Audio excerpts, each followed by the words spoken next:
Hi hello नमस्कार. मी अनिता तुम्हा सर्वांचं खूप सारं स्वागत करते आजच्या एका नवीन ब्लॉगमध्ये. तर आज आहे ना ज्ञानेश्वरीसाठी मी 2 आहे ना टॉप घेतलेले आहेत, तर मी ते तुमच्यासोबत शेअर करणार आहे. ते कसे आलेत काय ते तर बघा कशी बसली मी. तर आता आपण ते ओपन करून बघू. करायचं ना ओपन दिदू?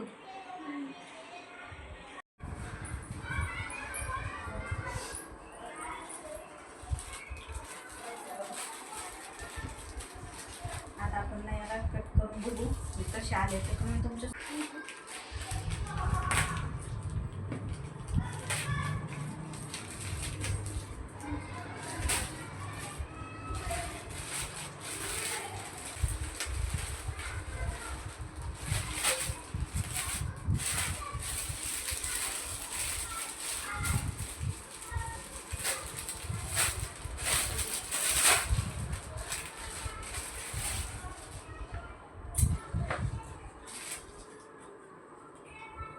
तर असा हा टी शर्ट आहे.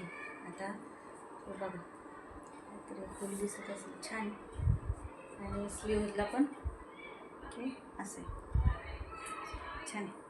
आता तू वेअर करून दाखव बरं कसा येतोय तुला. तोपर्यंत आणखी हा सुद्धा एक आलेला आहे. तर हा एक बघूयात आपण.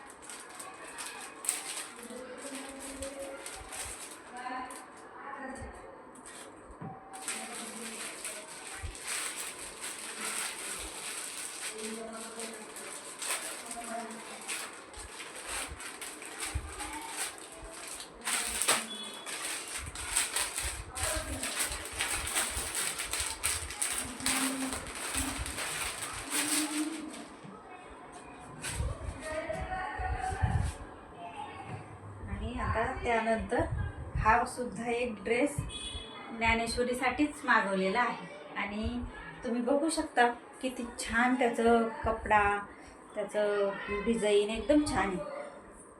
हे सुद्धा या आता इकडे सर.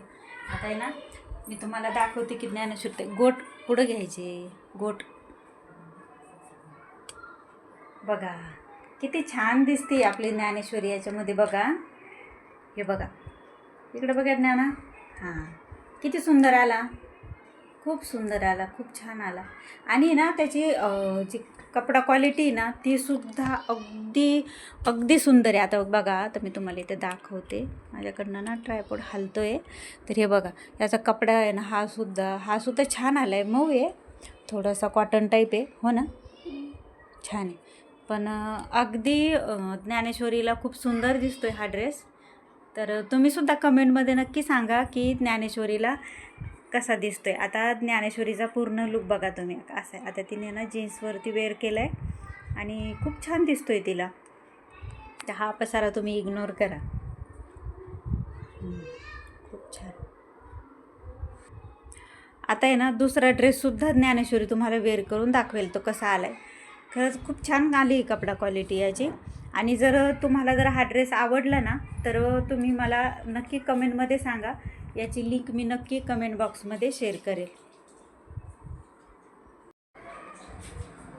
तर बघा किती छान आला आहे ज्ञानेश्वरीचा सुद्धा ड्रेस. आता हा फ्रॉक. तर तुम्हीसुद्धा जर तुम्हाला हा फ्रॉक जर आवडला ना तर तुम्हीसुद्धा नक्की मिशोवरून खरेदी करू शकता. जर तुम्हाला हा पाहिजे असेल ना तर तुम्ही मला कमेंट बॉक्समध्ये त्याची लिंक नक्की मागा. मी तुम्हाला नक्की त्याची लिंक शेअर करेल. मस्त छान आला आहे. हे बघा फ्रीजसुद्धा खूप छान आहेत. आणि एकंदरीत म्हणजे खूप छान वाटतो आहे तिलासुद्धा.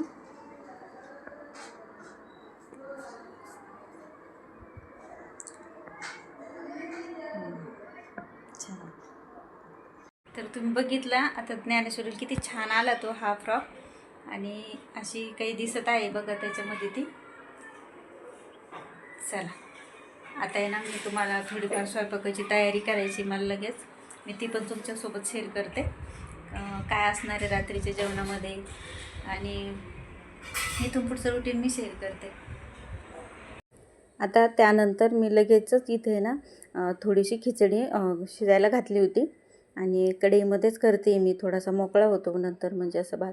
आणि काय होतं ना, सतत सतत आपण कुकरमध्येच खिचडी लावत असतो, तर मी म्हटलं कधीतरी थोडासा चेंज म्हणून मी कढईमध्येच अशी मोकळी खिचडी शिजायला लावली. आणि त्यानंतर इथं मी ना आंब्याचा शिरा बनवला होता. आता त्याची रेसिपीसुद्धा मी नेक्स्ट टाईम तुमच्यासोबत नक्की शेअर करेन.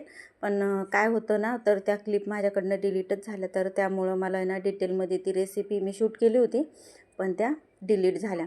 खूप अगदी इतका छान झाला होता ना, टेस्टला खूप छान झाला होता. तुम्हीसुद्धा एकदा जोपर्यंत आंब्याचं सीझन आहे ना, तर तोपर्यंत नक्की करून बघा. त्यानंतर आम्ही सर्वांनी जेवण केलं. आजचा ब्लॉग जर तुम्हाला आवडला असेल तर नक्की लाईक करा, शेअर करा आणि चॅनलला अजूनपर्यंत सबस्क्राईब केलं नसेल तर चॅनललासुद्धा सबस्क्राईब करा. भेटूया पुन्हा अशाच एका नवीन ब्लॉगमध्ये. तोपर्यंत सर्वांना श्री स्वामी समर्थ.